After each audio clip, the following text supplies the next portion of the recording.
ಇವತ್ತಿಂದು recipe ನೋಡೋಣವಾ. First ತೆಂಗಿನಕಾಯಿ, ಹಸಿಮೆಣಸಿನ್ಕಾಯಿ, ಶುಂಠಿ ಬೆಳ್ಳುಳ್ಳಿನ ಪೇಸ್ಟ್ ಮಾಡ್ಕೋಬೇಕು.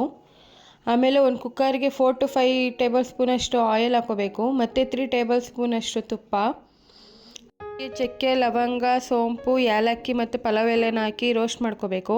ಆಮೇಲೆ 3 to 4 ಈರುಳ್ಳಿನ ಉದ್ದಾಗೆ ಕಟ್ ಮಾಡ್ಕೊಂಡು ಹಾಕೋಬೇಕು.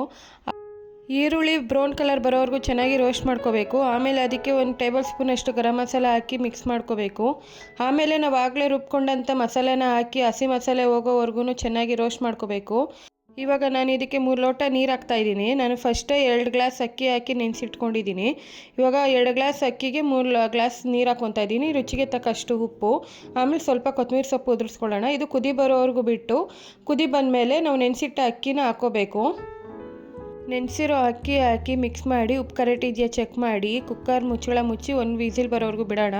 ಆ ಕುಕ್ಕರ್ ವಿಸಿಲ್ ಹೋದ್ಮೇಲೆ ಓಪನ್ ಮಾಡಿ ಕ್ಲೀನಾಗಿ ಮಿಕ್ಸ್ ಮಾಡಿ ಸರ್ವ್ ಮಾಡಿಕೊಂಡ್ರೆ ಆಯಿತು. ಫುಲ್ ವಿಡಿಯೋ ಬಂದು ನನ್ನ ಯೂಟ್ಯೂಬ್ ಚಾನಲ್ನಲ್ಲಿದೆ, ಚೆಕ್ ಮಾಡಿ. Thank you.